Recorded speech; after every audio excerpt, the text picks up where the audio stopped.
Huh?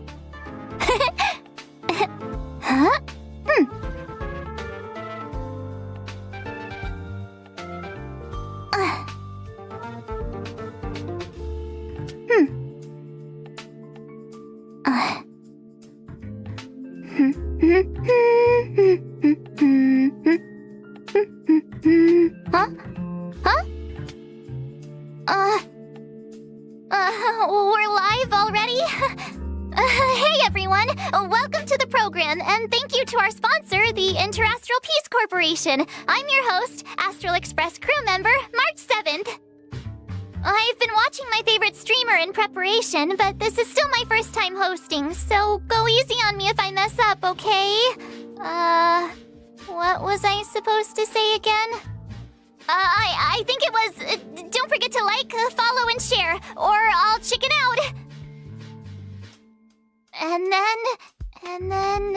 Oh, without further ado, let's get right into the trailer.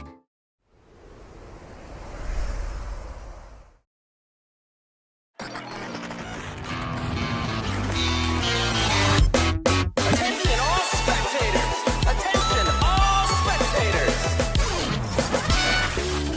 The Interastral Tournament Festival Championship is about to commence! Please take to your seats!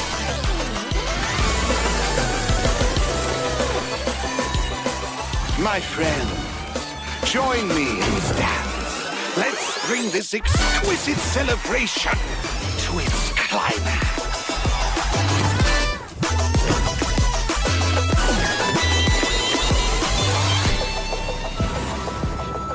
Bellabog might be in arrears, but I'm out of pocket. Go Nutty!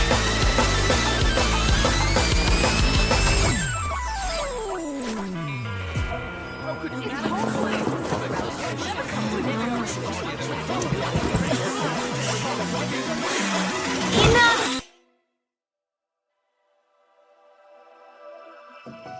I returned to the Law Fu so I could surrender myself to the Alliance and atone for my sins. This will be the last you see of me.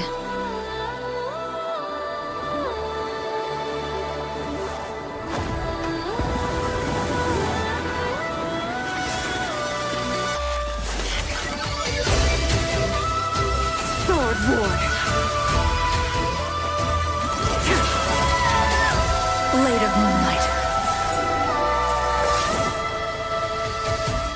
High Cloud Quintet. It is time to say goodbye.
Yeah, the Trailblaze journey continues. There's loads of fun stuff waiting for us out there. Can't wait to catch it all on camera. Like Jing Liu. Never thought we'd meet a living Xianzhou legend. She's super interesting. Miss Jing Liu might look young and elegant, but people say she's experienced and super dangerous.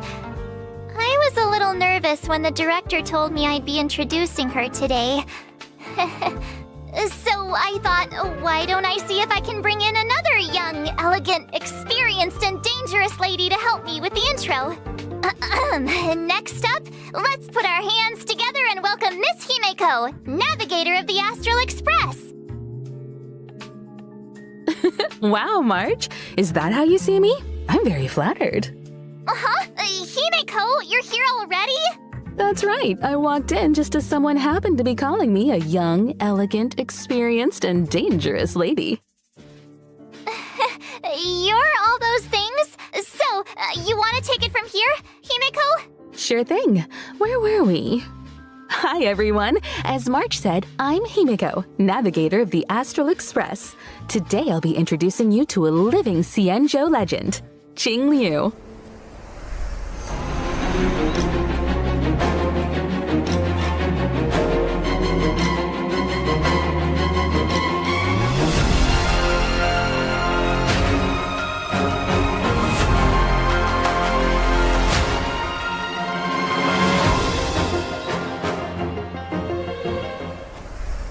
Ever since I first caught sight of her in Yanqing's tracking entries, I was completely hooked.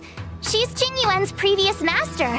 I bet she's got all kinds of hidden stories to tell. As one of the High Cloud Quintet, she was once the strongest swordmaster on the Luofu. However, due to the effects of Mara, she sometimes loses her grip on reality, perceiving herself as an unstoppable sword. Jing Liu's so ruthless. She even attacked her apprentice's apprentice. And she figured out Yanqing's fighting style just from the sound of his swords. I'd bolt if I saw her coming my way. I can't say I blame you. After the Mara took hold of Jing Liu, she became a different person.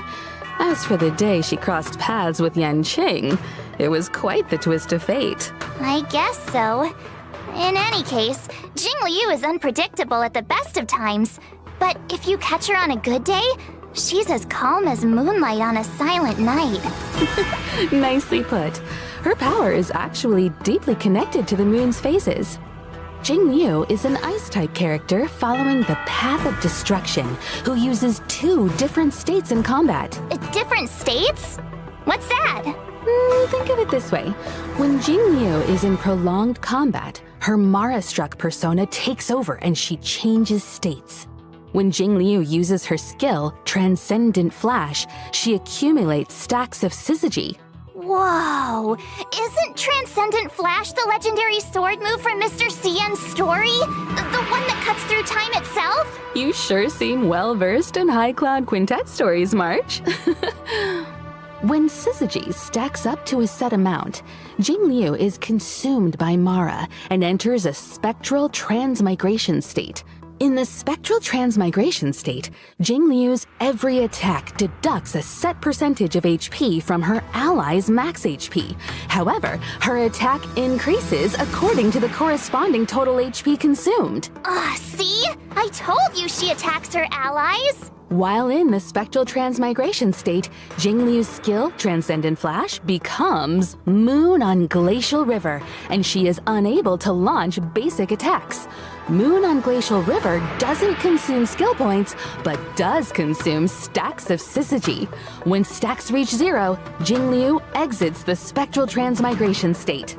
Jing Liu's ultimate, Floor Ephemeral Dream Flux, deals a set percentage of her attack as ice damage to a single target and adjacent enemies, as well as granting her additional stacks of syzygy. Whether it's normal state Ice Beauty Jing Liu or red-eyed spectral transmigrator state Jing Liu, she's one heck of a sword master. According to Xianzhou records, she was taken by the Ten Lords before the onset of Mara and subsequently detained in the shackling prison. The famous confrontation with her apprentice, Jing Yuan, would come later. Becoming Mara-struck is an unavoidable fate for Xianzhou long-life species. But they're still trying to find a way to break free of the cycle. In the brand new 1.4 mission, Clouds Leave No Trace, an anonymous letter silently appears on the Express. It seems an unexpected visitor has extended an invitation and is looking to connect with Dan Heng to delve deeper into the tale of the Xianzhou. Past events may feel distant in the present, but it's only right to give this story its proper conclusion. Valiant figures from times of old reunite with familiar faces and find themselves in a world drastically reshaped from the one they once knew. I heard the reason Jing Liu wears a blindfold is to avoid catching sight of certain objects on the Xianzhou. Things that would trigger her memory and the Mara inside her. Well, not seeing isn't the same as not remembering. She's never forgotten those who fought alongside her. As for solving the Mara predicament, we'll just have to stay tuned for the upcoming Xianzhou story. Looks like Jing Liu's next move is gonna be trending all over the Xianzhou. Hey, Himeko, what if I start doing my own live streams? They could track Jing Liu's every step. I bet they'd get loads of views. Sorry, March. I wouldn't recommend chasing trends. Your content will probably end up clashing with the IPCs. Really? But my favorite streamers are always saying you gotta go with the hype. Anyway, how do you think I'm doing so far, Himeko? For this episode, I did loads and loads of research. Plus, I got lots of tips from my favorite streamer. And which streamer would this be? Ta-da! She's a streamer called Guinaifen. Her streams are super entertaining. Guinaifen? I can't say I've heard of her. You haven't? She's on the Xianzhou too. How about... I know! I'll tell you all about her.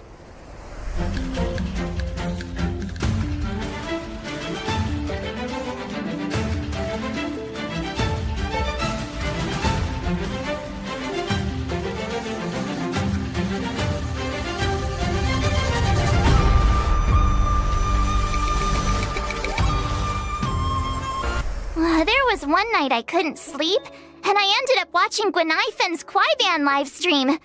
I've never heard anything like it. I subscribed straight away. It was meant to be.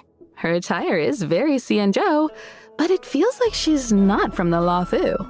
She's not from any of the Xianzhou ships. I think her real name was Guinevere or something. Anyway, Gui means fine wood, Nai means to exist, and Fen means fragrant. Su Shang came up with it for her. She's her bestie. What lovely imagery. I know. Plus, if you think about it, Guinevere and Guinaifen do sound kind of similar, if you say them a few times, right?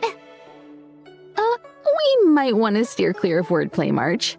I heard the Xianzhou issues fines for that. Huh?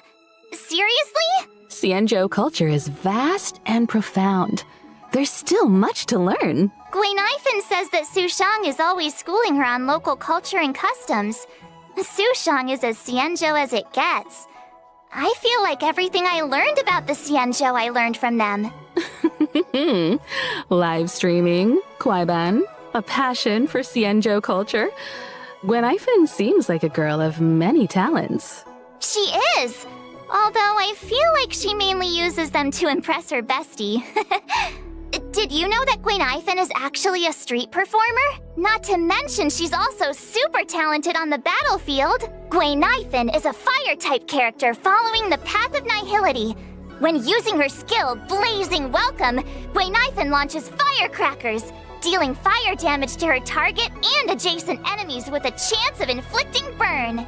After unlocking the trace, High Pulse, her basic attack, Standing Ovation, also has a chance of inflicting enemies with burn. I'm curious.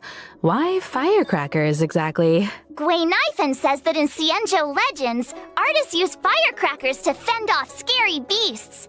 In return, the nobility supported the artists financially.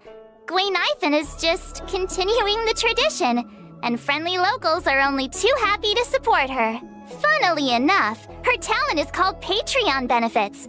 When Guinaifen is on the battlefield and an enemy sustains burn damage, there's a chance they'll enter a Fire Kiss state. Fire Kiss is stackable and limited to a set number of turns. While in the Fire Kiss state, enemies sustain increased damage.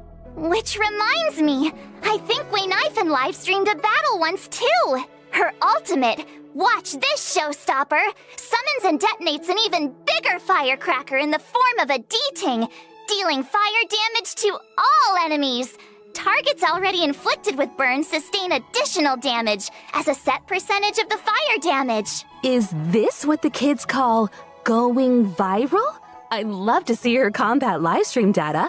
I bet it was an instant hit. About that. Her stream was taken down halfway through. I think she violated the platform's fire safety policy. Oh. What do you think? Got a better picture of Gwen-Ifan now? And I can see why you're so fond of her. Cool, isn't she? I'll message you the link to her streams right now. Sometimes she even sends gifts to her fans. Hey, Gwailings, check this out. Scale Gorge spring water, clear and tasteless, rich in calories. One sip. Ah, you just saved yourself a meal. Actually, I bought some 5-liter Scale Gorge spring water during Gwen-Ifan's last stream. When you're watching her stream, you gotta be ready to grab the deals. They're awesome! Wait a minute, March. If that's the case, those bottles of Scale Gorge spring water in the Express's storage room, you bought all of those? Yeah? What about them? Interesting. Just the other day, Welt was telling me about his new healthy lifestyle habits. Apart from exercise, he's been drinking 8 glasses of water a day. Strangely enough, he's gained a little weight. Guess it must have been... So Mr. Yang was drinking the... It's getting late, Himeko. We should get back to the show. The next person we'll be talking about is Topaz! Sure. So, who's Topaz? Actually, I don't know either. But the director said that Topaz works for the IPC. She even knows that presenter, Albert. Speaking of, let's get him on the line. He can introduce Topaz. Albert? Albert! Ah! Ooh, and whether or not your world has a day-night cycle, good morning, good afternoon, and good evening. I'm your good buddy Albert. Why did our art style change? On my show, we go by my style. Up next, allow me, Albert, a professional Interastral Peace Corporation anchor, to introduce to you my guest and IPC colleague, Topaz.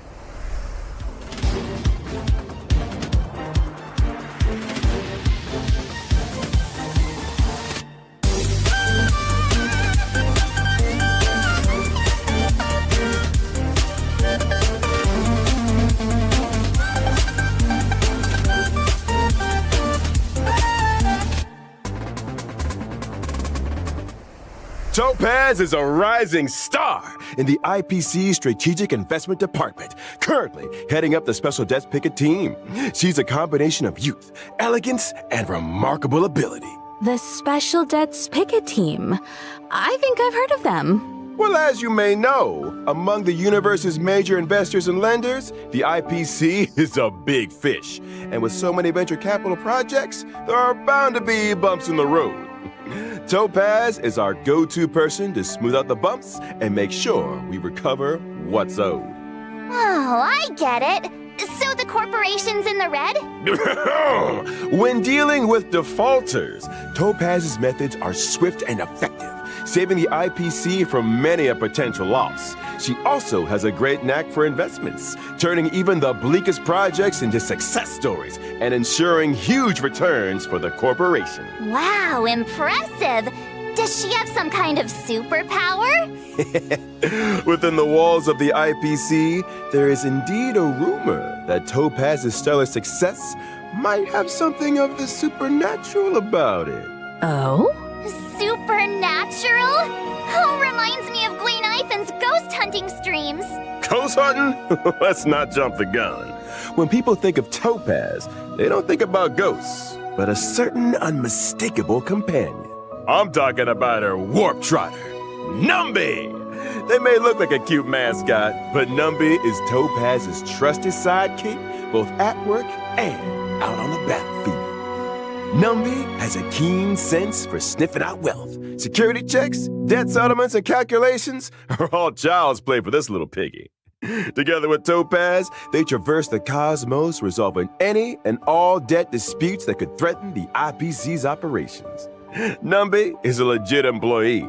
They even have an official role and title. Really? Really.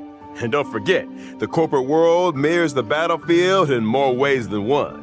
Topaz's prowess in the former is just as swift and formidable in the latter. And you better believe Numby plays a huge part in that. Topaz and Numby are fire-type characters following the path of the hunt. At the start of an allied turn, if no enemy on the battlefield is inflicted with proof of debt, Topaz will inflict this state on a random enemy, thereby boosting the follow-up attack damage they receive. During battle, Numby starts out with an initial speed and acts autonomously, attacking enemies inflicted with proof of debt. Excluding Numby's own turns, every time an ally follow-up attack hits an enemy inflicted with proof of debt, Numby's action is advanced forward. Seems like Numby and Topaz share a strong bond. They make a tight unit. Speaking of which, Topaz's skill, difficulty pan, is able to reallocate proof of debt to a different target, allowing Numby to immediately launch an assault and deal a set percentage of Topaz's attack as fire damage to the new target. This counts as a follow-up attack. Topaz's ultimate, Turn a Profit, allows Numby to enter the Windfall Bonanza state. In this state, damage and crit damage dealt by Numby both experience an increase. If that wasn't enough, every time an ally's basic attack, skill, or ultimate hits an enemy inflicted with proof of debt, Numby's action is additionally advanced forward. After Numby launches a set number of attacks, this effect is dispelled. Whoa, Numby's got moves! Some believe that everything possesses a soul. I believe that if you treat all living things with genuine care, regardless of whether they're human, they'll respond in kind. Hold on to your hats, folks. Numby's not done yet. Topaz and Numby's technique, Explicit Subsidy, allows Topaz to summon Numby when entering a map. Numby then automatically seeks out basic treasures and trotters within a certain range, leading Topaz right to the loot. The best part? Trotters won't be alerted to their approach, and this effect doesn't even consume technique points. If Topaz and Numby enter combat after using their technique, our little warp trotter regenerates a set amount of Topaz's energy after launching their first attack. If Topaz and Numby are still in the team after winning a battle entered in this way, the team receives a small amount of additional credits up to a set daily limit. The above also goes for winning battles entered in this way within the simulated universe. But instead of credits, the team receives a small amount of cosmic fragments with a chance to bag a random curio. That's quite the skill set. Seems like Topaz and Numby have a bad cop approach to debt collection. All that and no debuffs. We might as well call Numby the omnipotent cosmic piggy bank. Careful now. If there's an eon of prosperity out there, I doubt they want competition. Truth be told, Topaz doesn't care much about Numby's wealth-generating abilities. Here at the IPC, she has a reputation for being clean as a whistle. Money just isn't that important to her. Money is a means, not an end. Work should make you happy. Topaz looks after Numby because she loves them. Simple as that. That's not all I heard. In version 1.4, Stagnant Shadow's Shape of Scorch will be going live. Beat it, and you can snag the essential material required for Topaz and Gwenifin, Searing Steel Blade. Albert, are you sure Topaz is just your colleague? It feels like she's got a way bigger role than you. What? Clearly, you've never worked in a top-tier company. In esteemed enterprises like ours, we stress a horizontal approach to management. As long as one has their own methodology, finds their own niche, and employs their own strategy, they can exert unlimited influence and change the fate of a project. Himeko, is he making any sense to you? I'm not quite following. Look, I might not get the ins and outs of investing, but I know my way around the presentation deck. Those dazzling slides on Topaz? Yup, my creation. Impressive. It's all about making yourself indispensable in the workplace. And if Topaz were here right now, she'd acknowledge my presence with the utmost respect. How's it hanging, Owlie? Hi, viewers. Topaz! That's my name. Don't wear it out. You guys probably mentioned already, but I work in the Strategic Investment Department at the IPC headquarters. It's an honor to be here for Miss March 7's show today, and to meet Miss Himiko. Hi, Topaz! Nice to meet you too. Director Topaz, what brings you here? A while ago, we received an investment application from the Interastral Peace Media Department. It seems the IPM's presenters want to expand the program's reach. As such, the corporation sent me to evaluate the program's performance. Director Topaz, I'll show you my expertise right now. So without further ado, let's unveil version 1.4's eagerly awaited 5-star characters. During the first phase of 1.4 in the character Event Warp, Gentle Eclipse of the Moon, Trailblazers can acquire the limited 5-star character Jing Liu. And during the second phase of 1.4, 2 character Event Warps will become available. In the character Event Warp, Sunset Claws, Trailblazers can obtain the limited 5-star characters Topaz and Numby. Meanwhile, in the character Event Warp, Butterfly on Sword Tip, the limited 5-star character Zila will be making a return. And I almost forgot to mention, the 4-star character Gwenifin will also be a part of these 2 second phase character Event Warps. Look who's back! It's Zila!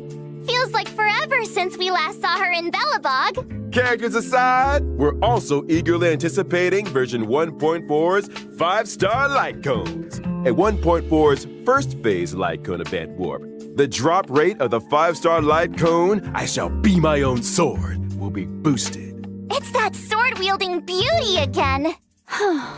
Standing there in the moonlight without her blindfold, amidst all those flowers. Quite the sight. Unforgettable! Meanwhile, in 1.4's second phase light cone event warps, the drop rates for the 5-star light cones, Worrisome Blissful, and In the Night will be boosted. Wow, Topaz is so lucky to be surrounded by so many cute fluff balls. Can we get one for the Express, Himiko? Oh, please? I'm afraid that might not be possible. I remember Pom Pom saying they're not keen on having anything that sheds fur in the carriages. But Pom Pom sheds tons of fur! You know, trotters like Numby make great companions. They're non-shedding, low maintenance, and super squishy. Plus, they can sniff out valuable treasures. Or, what about adopting a talking bird? Like Owlie here. Wait, what? Absolutely not. I'm the star of the IPM. And that wraps up today's Warp and Light Cone segment. Director Topaz, I was wondering, how did you rate my performance? Let's talk about that later.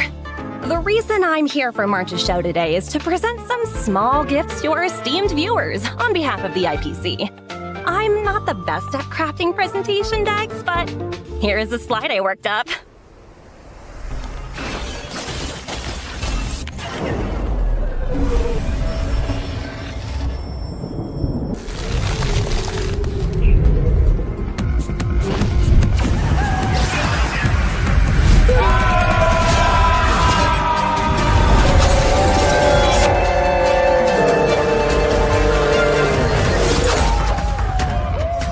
Feel the frost in the space fantasy adventure Honkai Star Rail.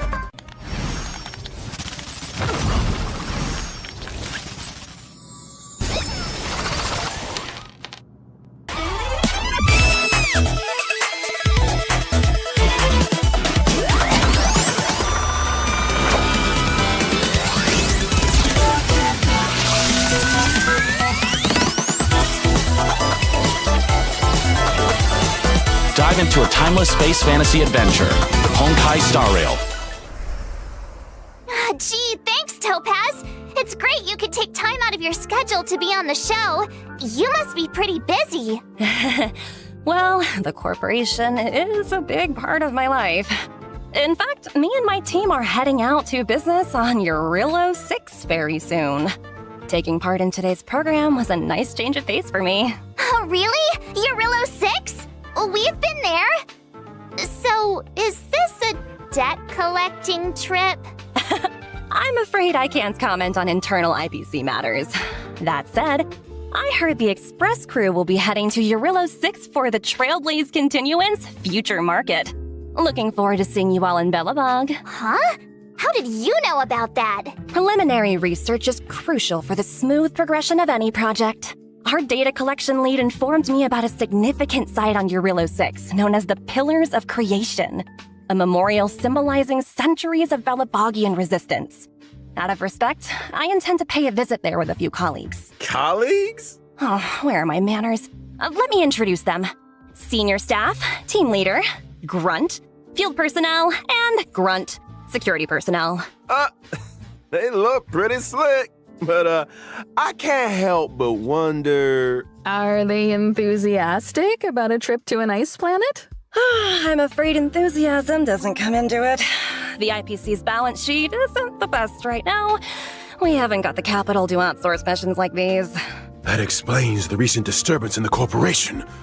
As if thousands of voices suddenly sighed in exhaustion and were suddenly silenced. Let's set that aside for now. You know, I've heard all about the achievements of the Astral Express. I also heard that the train's navigator was a lady of unparalleled beauty and talent. It was a pleasure to meet you at last, Miss Himiko. Another reason for coming on the show today? I hope I lived up to your expectations. You exceeded them. Next time, let's see if we can meet up in person. I'm sure we can make that happen. Once your work in Belobog is done, perhaps you'd like to drop by the Express. It's a deal. I've always wanted to set eyes on the Express. Jeez. Can we get a room for these guys already? Get a room? What does that mean? As another gesture of the corporation's goodwill, I'd like to introduce a brand new event for everyone to take part in. Oh, woohoo! Nice! Recognized universally as the leading video game brand, Ethereum Wars is set to unveil an offline fan event on Eurilo 6, the Interastral Tournament Festival. Ethereum Wars? What's that? Think of it as a holographic video game. To secure a spot in the grand final, contestants must collect and nurture ether spirits, which can be found within victory zones. Ether spirits? I'd venture to guess they're much like Numby here. Digital replicas of creatures designed to serve as combat companions. Right you are, Miss Himiko. Your knowledge in this area is surprising. I've heard a thing or two about the IPC's research and cultivation programs. Am I right in assuming that the aim of this event is to analyze the suitability of different species as fighting companions? Correct. And we stand by our promise that no real-life creatures will be harmed during Ethereum Wars. The IPC has renovated an old weapons testing ground to serve as a tournament venue. We've also set up victory zones in different locations: Herta Space Station, Eurilo 6, and the Xianzhou Luofu. Those who manage to defeat the championship contenders in each victory zone and complete the hyperlink challenges will be greeted with generous rewards. It's also worth noting that ether spirits, both allied and enemy alike, are classified into 3 types: mechanical, humanoid, and aberrant. In combat, these types have a cyclical relationship, with each one countering another. Attacking enemies that are vulnerable to your current ether spirit's type will allow you to deal extra damage. Oh, so picking a type that counters your opponents is super important. You got it. Furthermore, as you advance through the competition, you'll gain access to the even more formidable Overlord ether spirits, which can be developed to boost their combat prowess. So the deeper you delve into the competition, the fiercer the fights become. This is gonna be quite the contest. You okay there, March 7th? Ether spirit, copy. Let's see. Whoa, a gold Albert. Miss March, do I look like some paddle pet to you? You can't just collect anything and everything. Just curious. A reminder to our esteemed contestants. Numerous players from across the universe will be partaking in Ethereum Wars. As you progress, new opponents will be revealed. After completing all challenges, exhibition matches await, where you might end up face-to-face with some unexpected opponents. And should you rise to the occasion and overcome the Interastral Tournament Festival challenges, you'll receive IPC-sponsored eligibility for a specially selected 4-star character. And there you have it, the full rundown on Ethereum Wars. Hope you all have fun, and remember to treat your combat companions kindly. I've got a meeting to get to. Bye for now! Huh? You're leaving so soon? But I'm sure our paths will cross again. Over to you and Albert. Keep up the good work. There will be a year-end bonus for everyone when we roll out the new project. Thank you, Director. Your wisdom, foresight, and mentorship know no bounds. Take care now. Stay safe out there. I should be going too. There's some maintenance on the Express to attend to. Hope to catch you all soon. Thanks for all the help, Himeko. See you soon! Are they gone? Gone? Topaz and Himeko. I think so. Are you sure? Yes, take a look for yourself. See? Told you, all gone. Nobody here but me. Nobody else on the line. Whew, that's a relief. All those gifts. If you ask me, Topaz is just abusing her position to engage in a personal pastime. Huh? Topaz's personal pastime? What's that? Isn't it obvious to you? Maybe you should take another look at the specifics of this event. Let me think. I got it!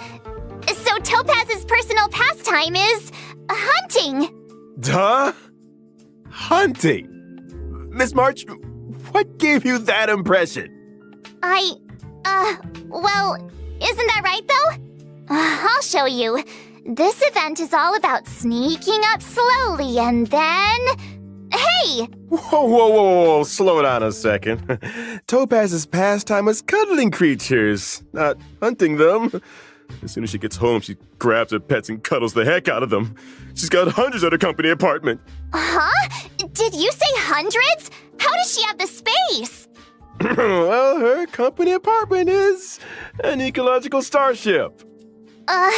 Meanwhile, my feathered butt's in his studio from the 2020s. Topaz lives it up in a giant starship over at corporate HQ. Well, I get by on packed lunches in the middle of nowhere. Hang in there, Albert. Let's shift our attention to some of the other thrilling events coming our way. First off, during the 1.4 release, the Planar Infinity event is making its debut. Herta and 3 other members of the Genius Society made some small renovations to the simulated universe, but each of them threw a spanner in the works. With the code damage, the universe is beginning to expand exponentially. Madam Herta wanted me to pass a message on to our trailblazers. Don't panic, just a minor bug. You will be compensated. Minor bug? Really? It doesn't sound like it. It's true! The spanners in question cause the simulated universe's blessings and curios to multiply. As such, in Planar Infinity's Ordinary Plane challenges, trailblazers can obtain some wonderful buffs. For example? For example, a cosmic big lotto that won't disappoint? Oh, wow! See what I mean? Following an Ordinary Plane challenge, trailblazers will enter Herta's Manic Plane with their buffs in tow. Every time trailblazers successfully challenge a wave of enemies, a floor is successfully cleared. As floors are cleared, trailblazers will face off against increasingly difficult enemies until... Uh-oh. I knew there was a catch. Now we have to fight attrition warfare? Herta wants to test the limits of the simulated universe's memory. Don't panic, Ms. March. As long as trailblazers obtain as many buffs as they can in the Ordinary Plane challenges, they'll be able to face down the Manic Plane with full strength. Trust me, in the simulated universe, anything is possible. Really? I don't believe you. You must believe me! I promise, Trailblazers. It's a walk in the park. I'm begging you. Now I really don't believe you. And of course, where would version 1.4 be without the ever-stimulating check-in event? Come on, y'all. Give it up in the back. Let's hear it for checking in. Woohoo! Check-in! Check-in! Also in 1.4, we'll be welcoming in a story replay feature. When interacting with characters in the story, Trailblazers can now pause dialogue and review surrounding context. All that juicy lore and tasty exposition buried under trigger-happy mouse clicks, waiting to be rediscovered. This doesn't mean you can make new choices, though. So always make choices that you know you won't regret. We'll also be seeing the return of the planar fissure and realm of the strange events. During the events, successfully challenging the simulated universe and Cavern of Corrosion can earn you a set amount of double rewards. Nice! Double rewards! Some people are farming the cavern like crazy every day. They can save themselves some time. Would you be one of those people, Miss March? Me? No way! Pom-Pom never stops talking about that mysterious recipe they found. Things are gonna get real busy soon. And what's a recipe gotta do with being busy? It's not just the recipe. Pom-Pom's been talking about organizing a whole food tour event. So strange. Nobody even knows where the recipe came from. What if Pom-Pom runs into bad guys on the tour? I need to protect the conductor. Ha! I get it now. You want to pose as a bodyguard to get a bunch of free snacks. Hey, that's slander. The food tour will be following the express around the world. Keep your eyes peeled for official announcements on when and where we'll be stopping. Hey, I'm the one that leaves people in suspense around here. And now for the moment you've all been waiting for. Redemption codes! Codes, codes, codes!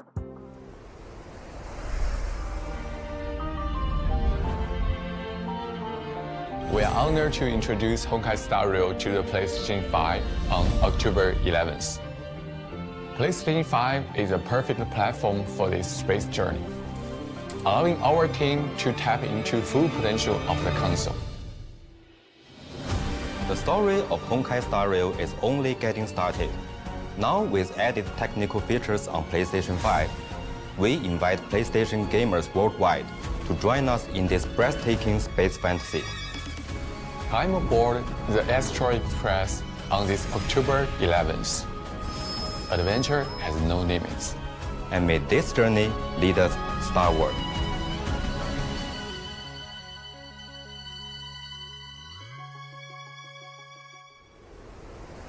Well, that's everything for today. Thanks for tuning in to our special program and see you in the... Wait! Albert! Who's the main presenter here? Shouldn't I be the one to bring the show to a close? My bad. Force a habit. In that case, is there anything our main presenter would like to say to the audience? Let me think. Oh yeah, don't forget to like, follow, and share. Let's get to 50 billion views! 50 billion. You might want to take a few zeros out there, March. Anyway, I got a flap. They're not paying me enough overtime, that's for sure. So whether or not your world has a day-night cycle, good morning, good afternoon, and get yourself home already. Albert, sign it off. Bye-bye. Wait, Albert! He really made a break for it. Anyway, so that's all for today's program. Thanks a lot for tuning in. I'm your host, March 7th, wishing all you guys a great day!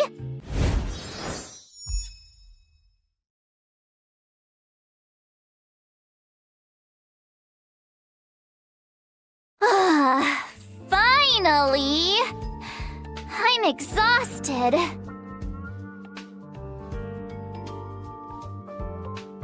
Huh? Really? Oh, thank you, thank you! Actually, I was feeling super nervous. Oh, no! You guys did all the hard work. Thank you, thank you! Huh? Is the program link up already? I'll share it with my friend! Hey, you see my stream just now? You said you'd be tuning in. Link is already up, by the way. I just shared with you. Remember to watch the whole thing. I'll be checking. Huh?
せしてみない？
気迫を示せ。冷静に注意し涼し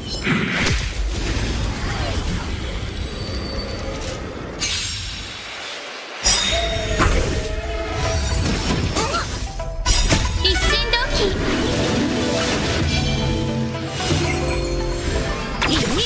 いや蝶と共に散れスターレイファントム。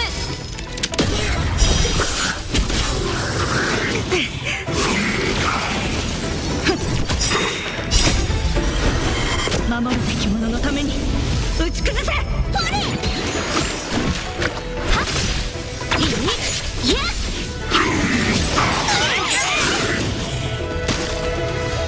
血を分けよう。はっ。蝶と共に散れ。スターレイファントム。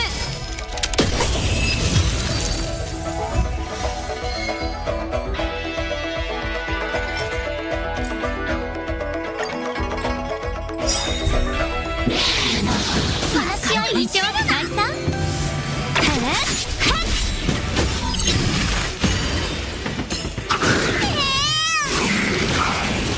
我に力を。次。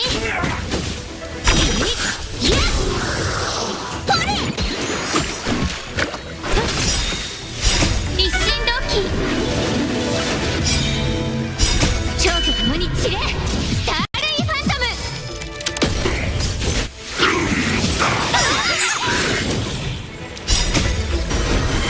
守るべき者のために打ち崩せ。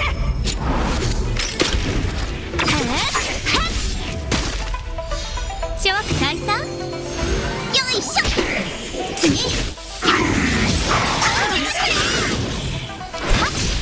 我に力を。蝶と共に散れ。スターレイファント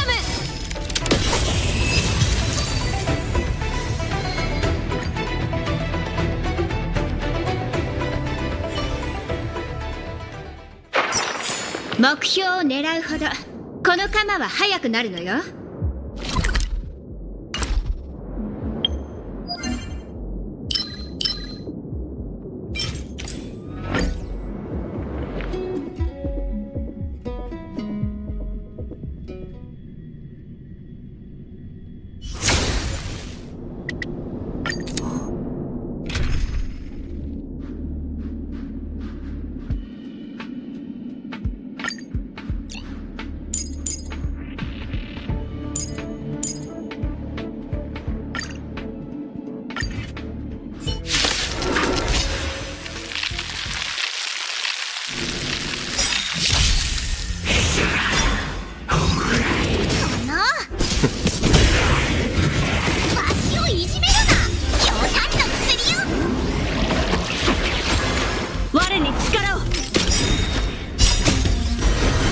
守るべき者のために打ち崩せ。地上よ来たれ。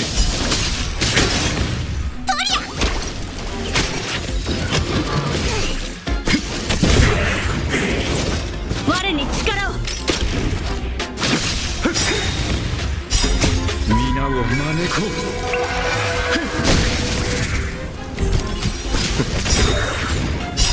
生と死、君らに選ぶ余地はない。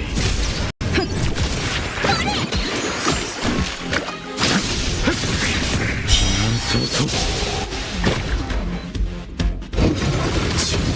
退け。我に力を。わ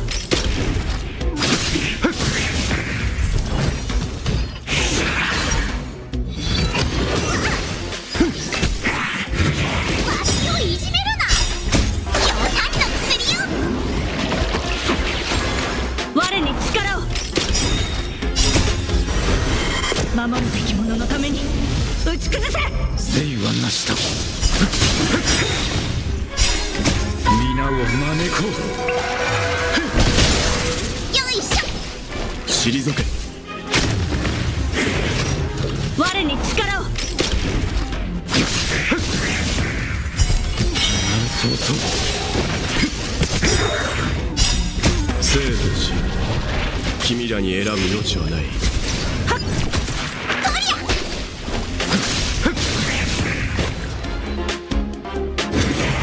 しない。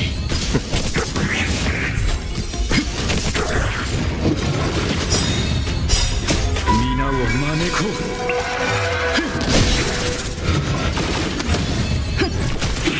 血を分けよう。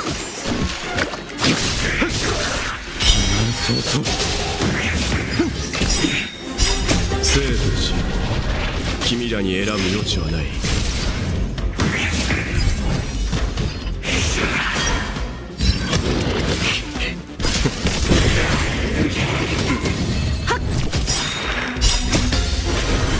守るべき者の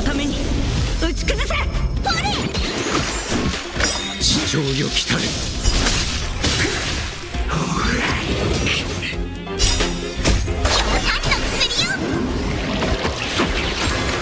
退け。生と死、君らに選ぶ余地はない。我に力を。皆を招こう。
いいでしょう。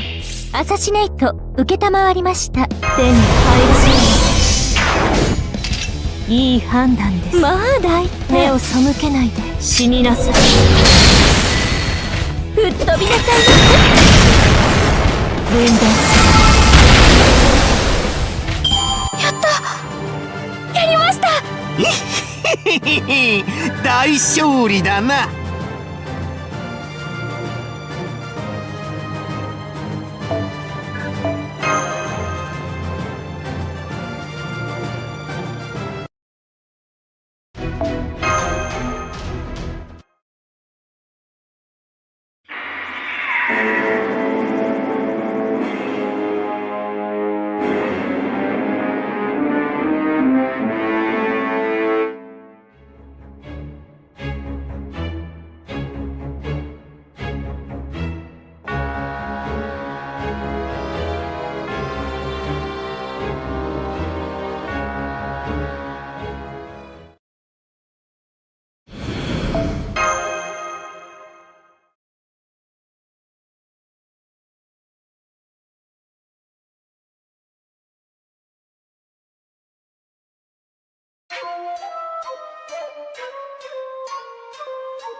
よっ。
いいでしょう。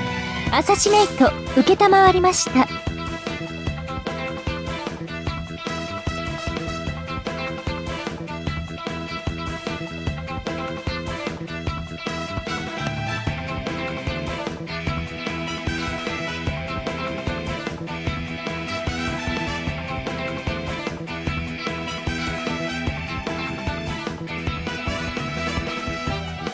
魔人パワー全開。本気出してしまう。さて、どこから潰したの？はい、NFF サービスですよ。そう言いました。もちろんお望みのまま何を喜んでいるのです。私が出たのです。勝利は約束されていたはずですが。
データは十分手玉に取って差し上げます。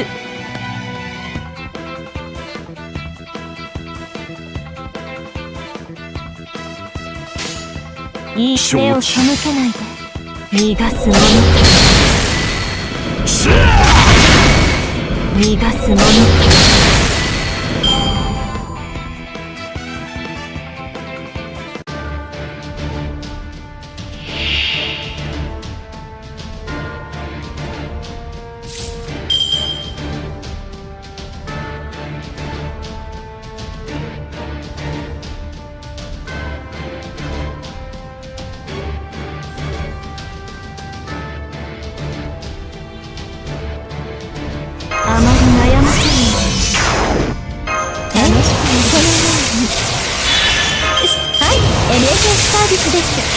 もちろんお望みのままに宝具を見えた展開しましょう。事実神戸を垂れよ。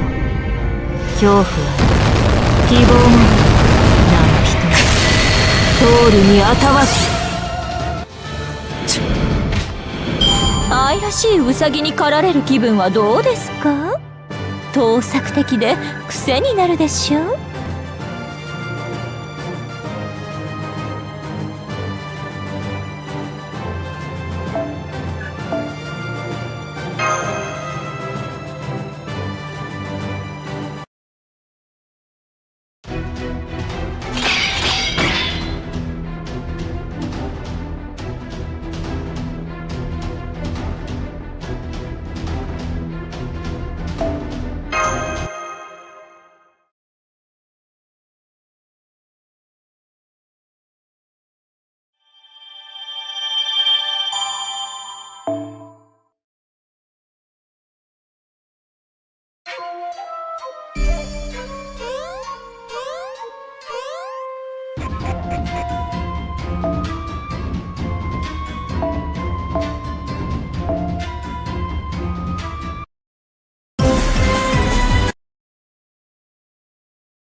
出陣します。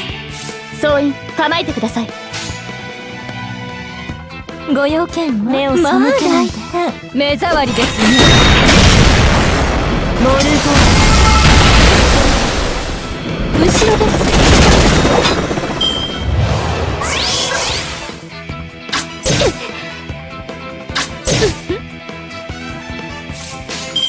目を背けないで。いいは圧倒します。目を下がっているように輝きモルゴー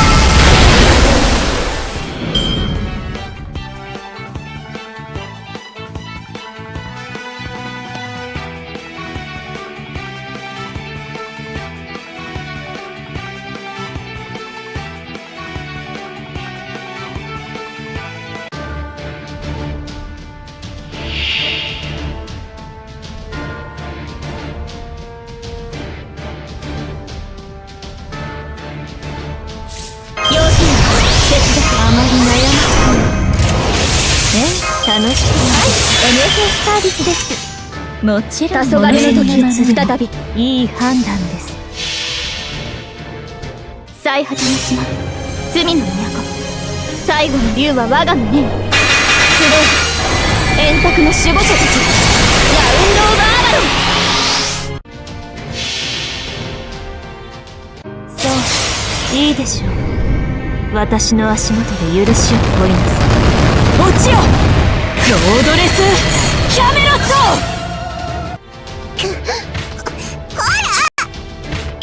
ト。やっと血がたぎってきたのに終わりだなんて。いつの世も反乱分子は物足りませんね。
楽しませてくれますか？よ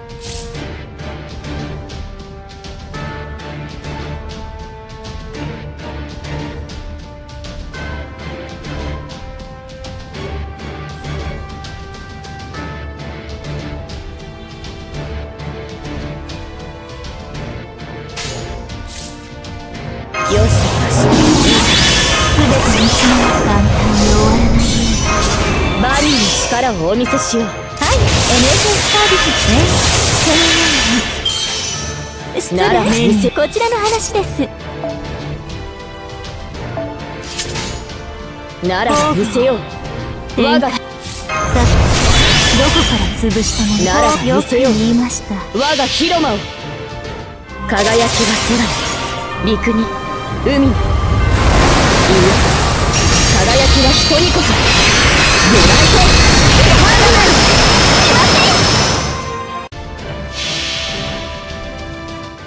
時期だ、神戸を垂れよ。恐怖は希望もない何人通りにあたわず。聞きません。よしよし、いい子だ。契約を続行しますか？いい判断です。それでこそ私のマスターかと。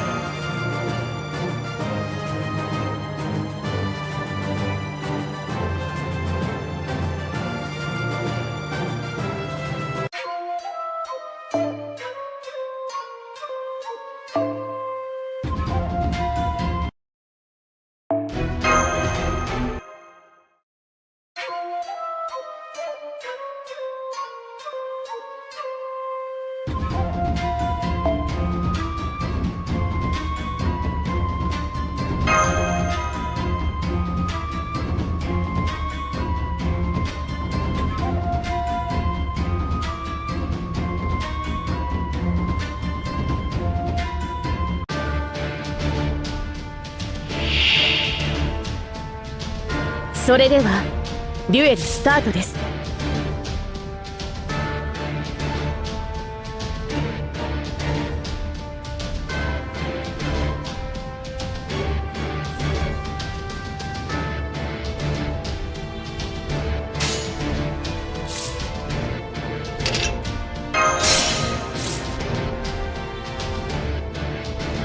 よしよしはい式をこうしてあげるはい食べなさい光をすいませ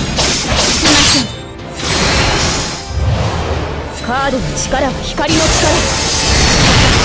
聞きません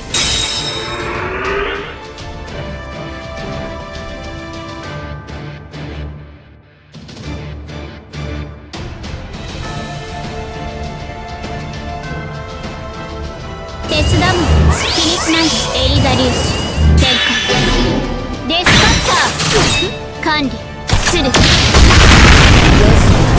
しいい子だ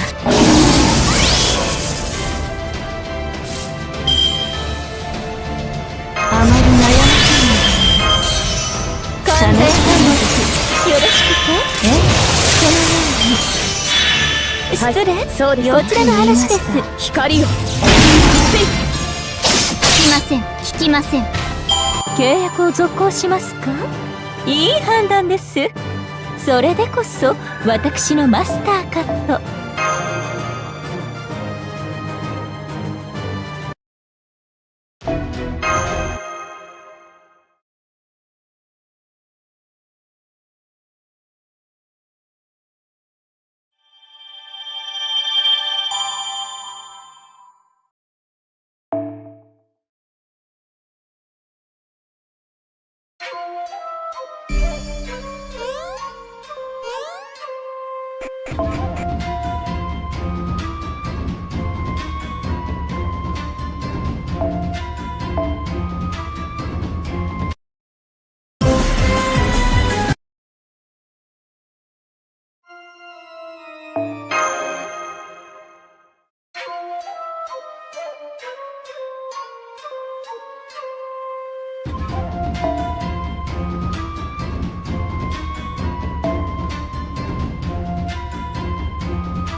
我が憎しみ我が恨み知ってもらいましょうか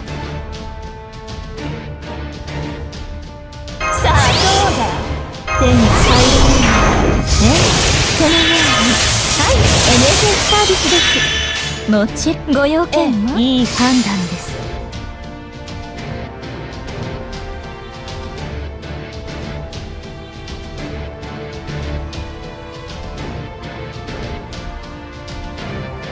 目障りですね死になさい破壊するターゲット捕捉ターゲット捕捉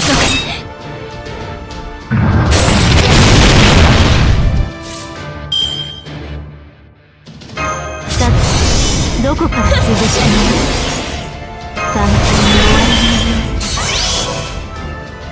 すべての邪悪をここに目を背けないでこれは憎悪によって磨かれた我が魂の方向ラクロンドメントデュヘイ笑わせないで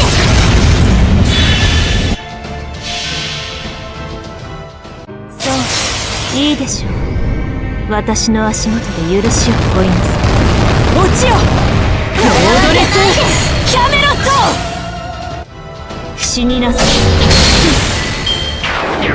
無賛しますか目障り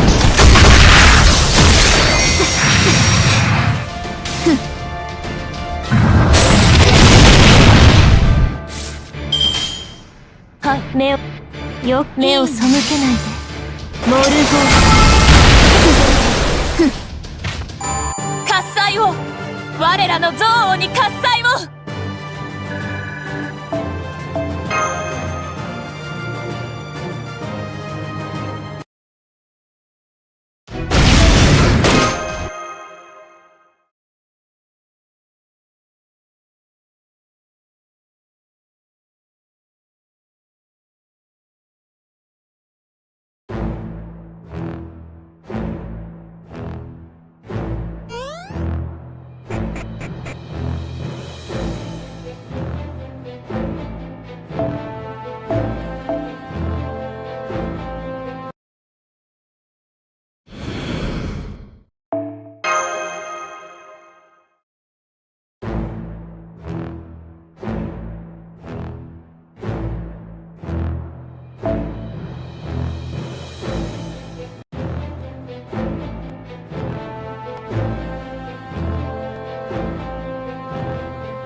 データは十分手玉に取って差し上げます。目を背けないで死になさい。沈める。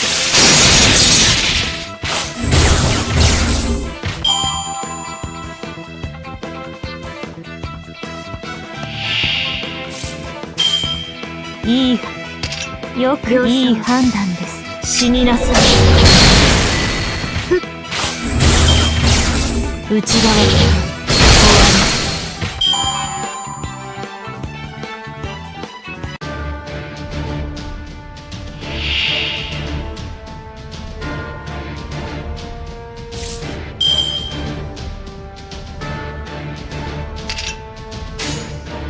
はい。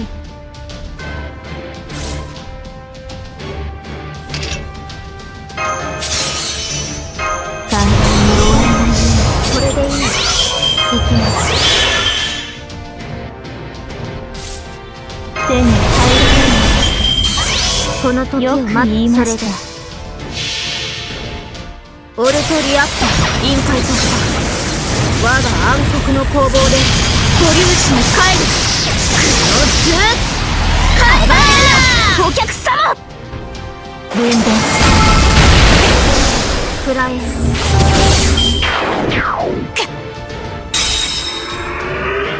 伝票を確認しよう。サインかハンコをお願いします。イノベーションをくれ。あまり悩ませない。完全体力楽しくなるでしょ。ぐらい失礼、こちらの話です。いいでしょう。私の足元で許しを乞いなさい。落ちよ、ロードレスキャメロット。一応ヒロインですし当然です。ふう。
もう帰りた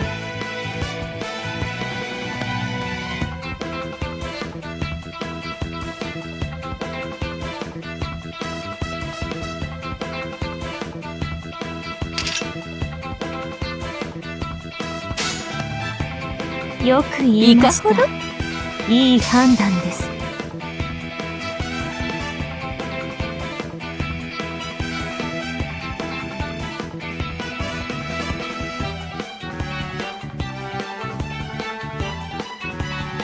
死になさい。目障りですね。分断する。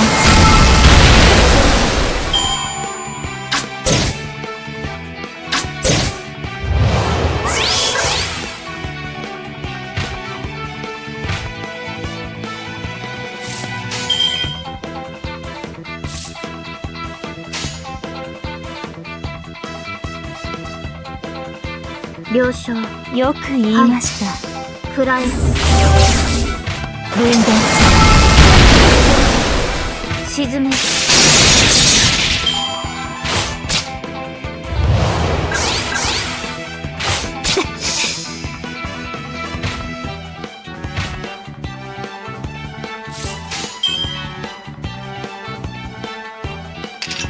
いい判断。目を背けないで。逃がすもの。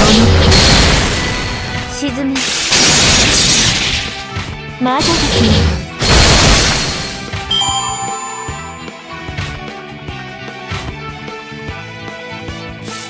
手に入らないすべて見つめます。これでいい。よろしい。行きます。よく目を背けないで。この時を待っていました。逃がすもの。アコール。オルトリアクター臨界突破。我が暗黒の攻防で素粒子に帰る。クロスカリバー。頭部の補給の時間です。マスターさん、お早く。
行くぞ、メカエリちゃんマーク 2！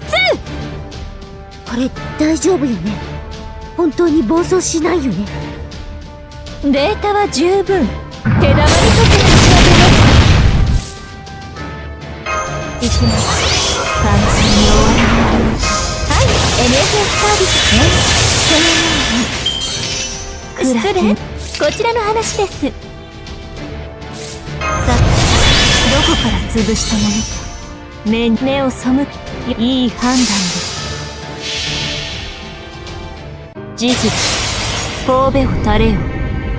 恐怖は希望もない人ホールに当たわず分断する。召し上げましょう。多くの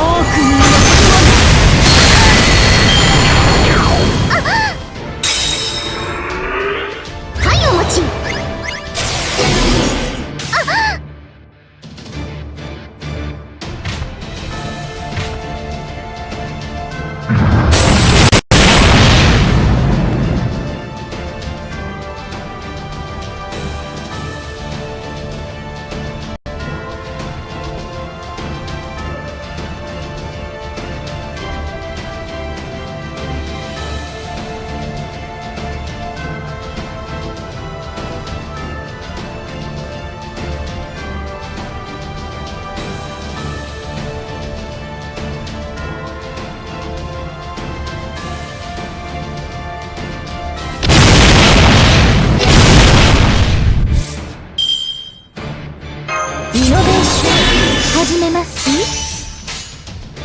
くらいい判断です。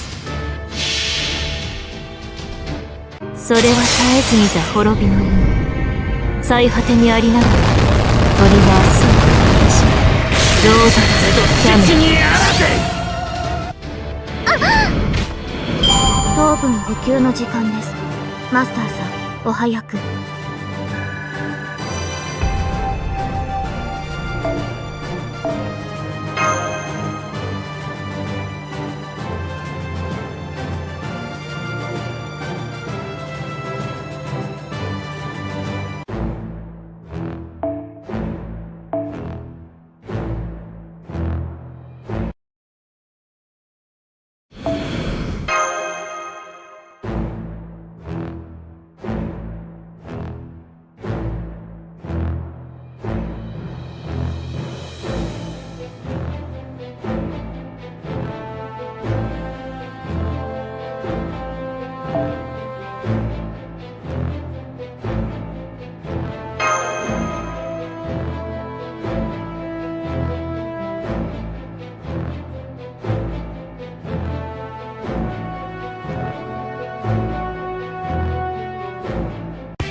データは十分。手玉にとって差し上げます。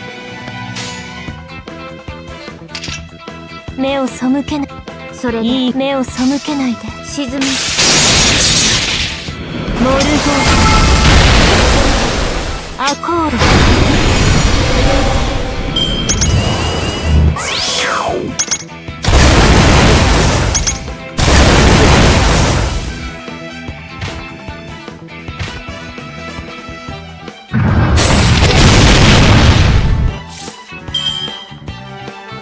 手に入らない。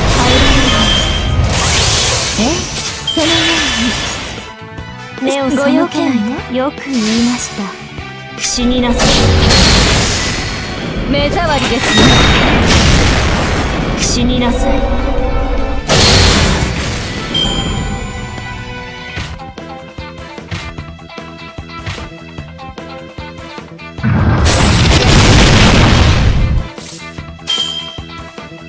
暗き湖よ。来たれ。時期神戸を垂れよ。恐怖は希望もない。何人通るにあたわず。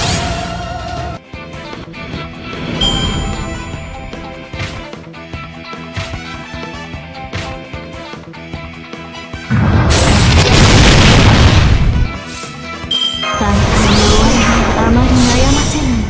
完全敗北楽しいね。そのようにいい判断です。事実神戸を垂れよ。恐怖は希望もない。何人通るにあたわず。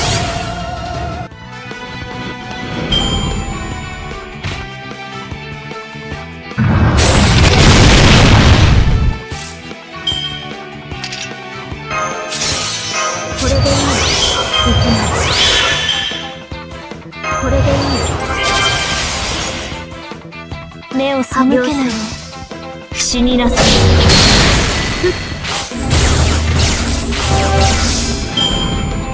仕事とはいえ私も女ですので、実利成績そして趣味を優先で楽しませていただき。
我が憎しみ、我が恨み、思い知ってもらいましょう。いいのくらえ。汝の道はすでに途絶えた。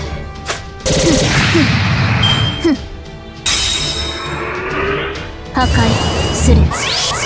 ターゲットロック。ターゲット補足。目障り。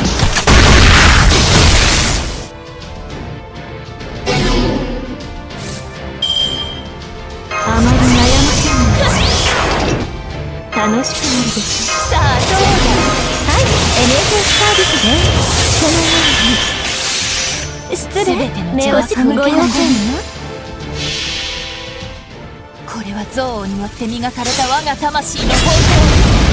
ラクロンドメントニューヘイン。笑わせないで。仕事とはいえ私も女ですので、実利成績そして趣味を優先で楽しませていただき。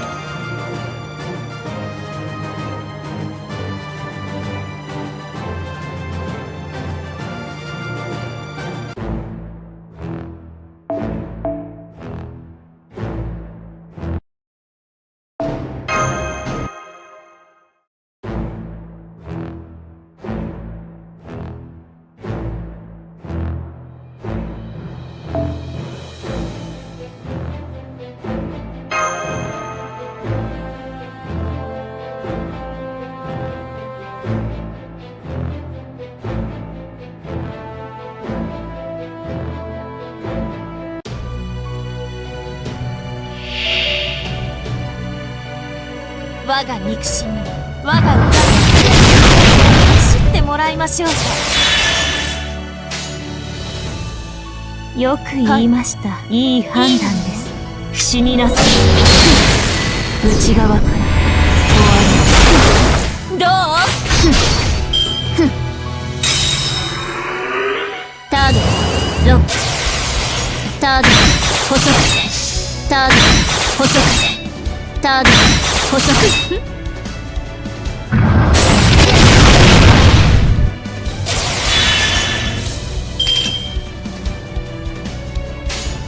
はい。あまり悩ませない。楽しくなるでしょう。汝の道はすでに途絶えた。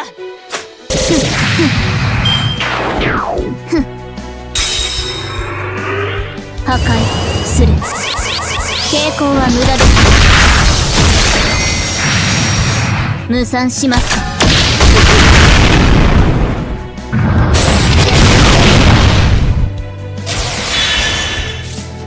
さてどこから潰したの？完全敗北。そのように。よく言いました。こちらの話です。喝采を、我らの憎悪に喝采を。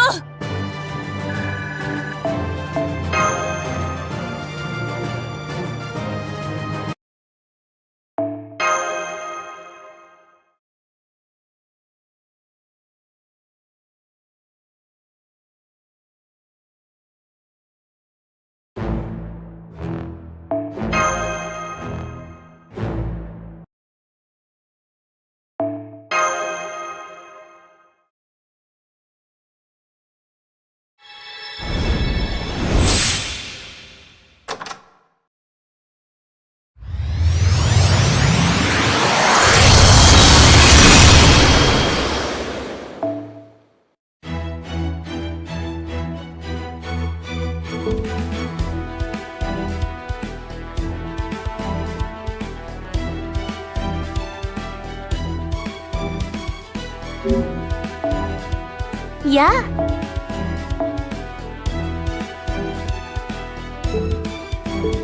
そろそろ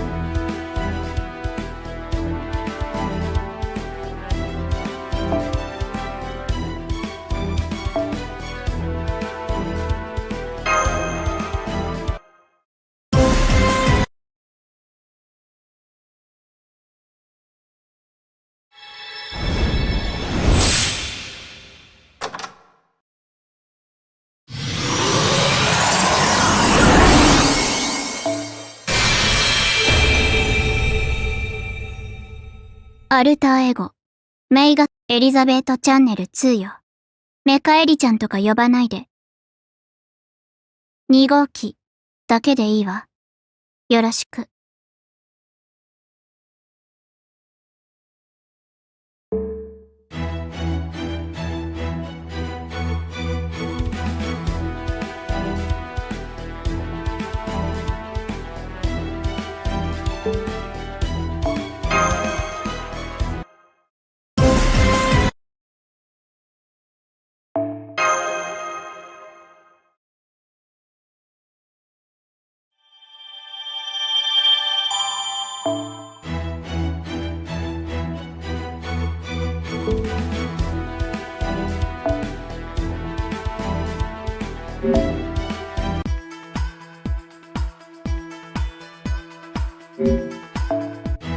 申請だ。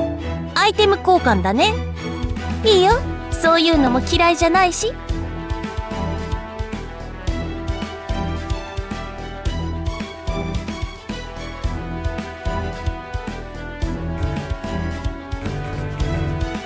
まだ見ていく？うんうん。私も張り合いがあるってものさ。マナプリズムと交換？うんうん。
ようこそ。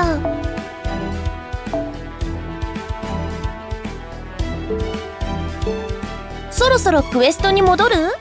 いいよ。その代わり戻ってきたらまた。